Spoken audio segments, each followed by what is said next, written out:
And I think that kind of comes into when we're talking about training and like the cost to play, because there's another thing that people always complain about, which I'm not saying there's not an argument. There's definitely an argument to be made that things cost way too much, and there's a lot of waste. As in most organizations, as they start to scale, there's a lot of waste when it comes to things that you have to pay for. But you like there's a for the people that are running things to do a good job, like should it just be charity? Like should it just be all volunteer work? So should PowerTech, for example, should we just be volunteer? Like it doesn't matter. We're just gonna everyone can come for free no matter what. Not if I want to eat. That's what I'm saying.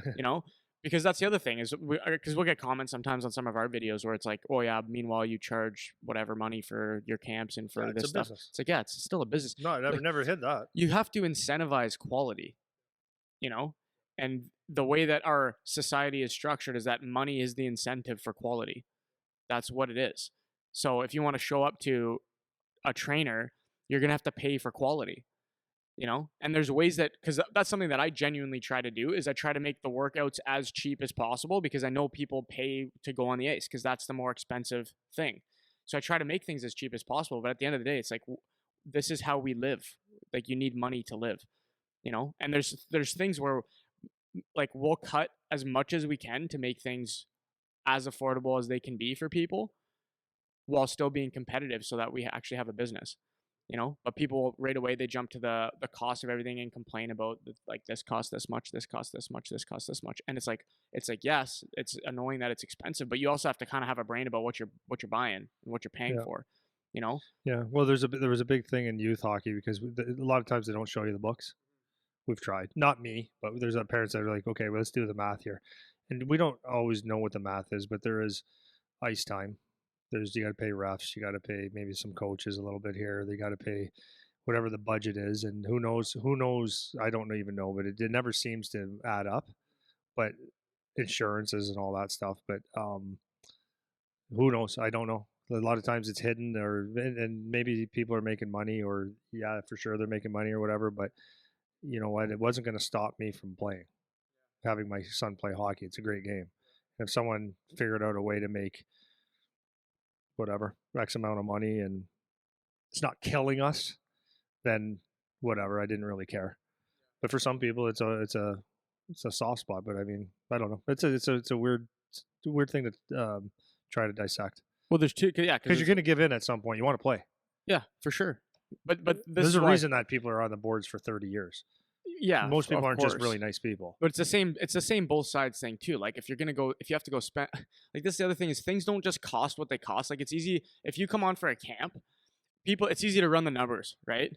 So if you're out there and you're like, okay, I paid this much, there's this many kids, there's this many people on the ice. It's easy to run those numbers and you can think you're coming up with the number of how much is being made, but you don't see any of the behind the scenes things, Like one, for example, that I always think of is we have a software that runs that tracks all of our programs. Like we have to pay to use it. Like it's not a free software.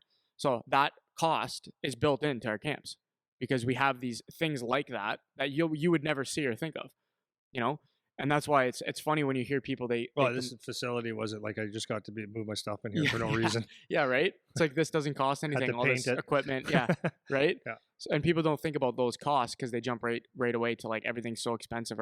And there's things that are just blatantly ridiculous. Like we go to the Hockey Life and there's a $450 stick when they make them for $15. It's like that's annoying for sure.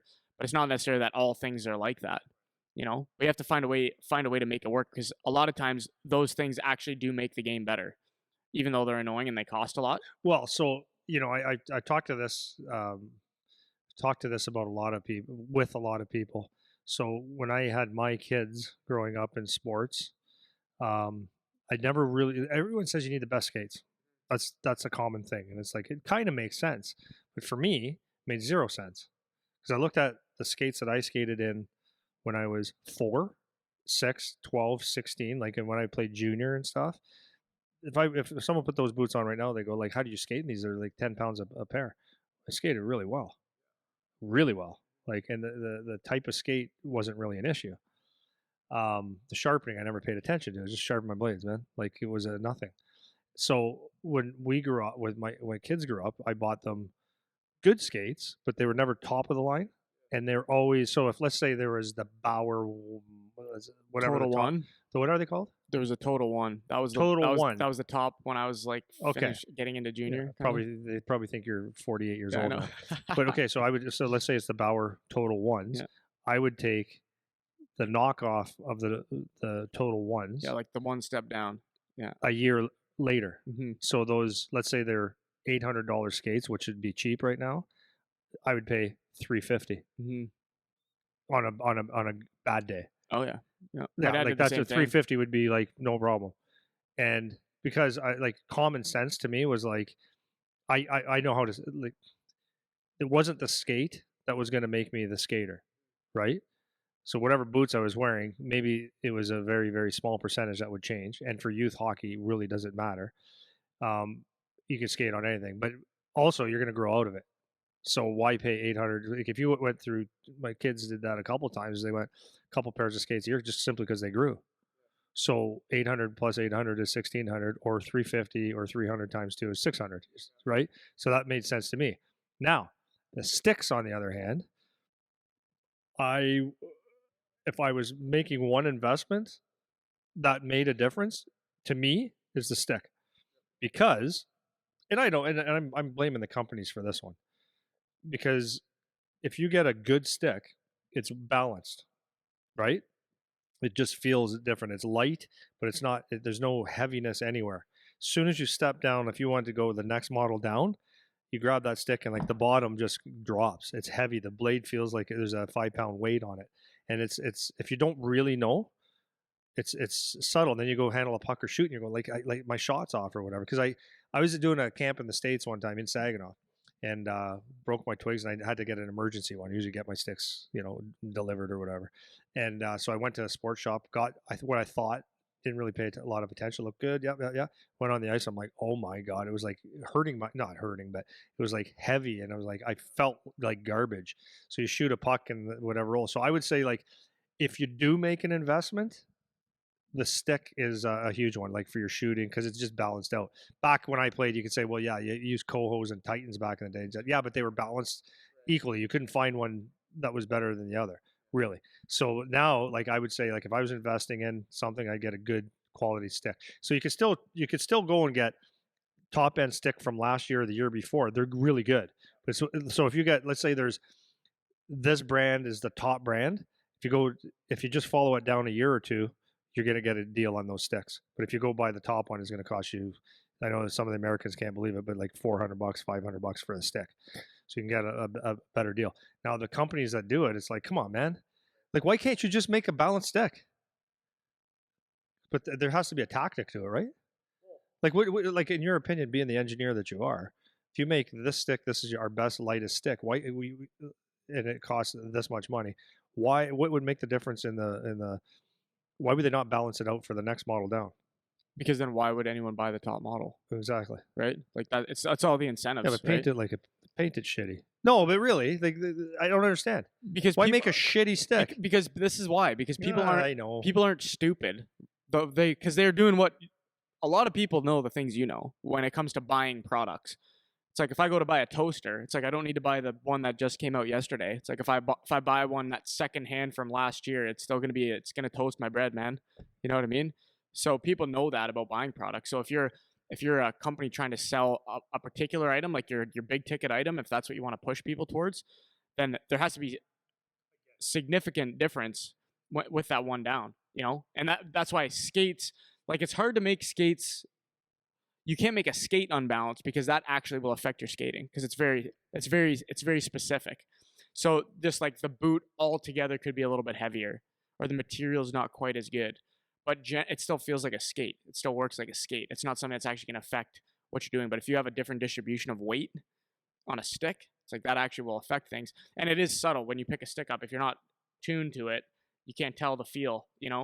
But and that's where the cost thing is annoying to me, because for these companies that it's $400 for the stick, it's like, are you guys serious? Are you guys serious? Like, that doesn't actually have to be the cost, and you guys would still make a killer profit. That's the thing. How much money do you need to make, man? Because we did that. You had a video that went like crazy viral a long time ago. You were talking about like how people can't afford to play, and that's the part that bothers me. It's like the needless costs of things. It's like we don't have to go to Nashville for a tournament. That's annoying. Yeah, like, do the sticks have to be $400? They don't have to be $400, man. You know. And but that's just the way the market competition is pushing everything right now. So it would take a company to try to make the quality as high, or like basically as high, and then not care about maximizing the profit margin, because that's what most businesses do. What do they charge? What do they charge? What do they charge? And then you set your price point based on those other things. Those are the things that bug me. But there's like inherent costs, like we're talking about certain types of training and certain types of things, where that cost is not a bad thing, because you need to incentivize people to do a good job. So if you want quality teaching or quality instructor, whatever, that costs, yes. But a $400 stick that doesn't need to be $400 because you made it for $13, and I Yeah, know you did. It's like, that is annoying. It was like totally. when I started talking to some of these supplement companies for deals, because that's where we get stuff. It's like the markup on this stuff is insane. Yeah. It's the product itself costs whatever amount, and then the guy that sells the wholesale price to somebody, he gets his piece now, so that's already a markup. Then there's another markup on top of that when it goes to an actual store to be on the shelf. It's like 70% of it is markup or whatever, and that kind of stuff is obnoxious, because especially now that everything can be sold online, it doesn't need to be that way. Like, you could just cut out all middleman markup stuff and just sell direct to people, and still you get the crazy markup just because we can, or just because you dominate the market, or there's only 3 companies that sell sticks, or whatever monopoly you have. So that's the part of the cost to play stuff that bugs me. But some of this other stuff that people will equally complain about, or blame for whatever their problem is, it's like, yeah, but there's got to be some, if you want things to be good, like the saying, you get what you pay for, is there kind of for a reason.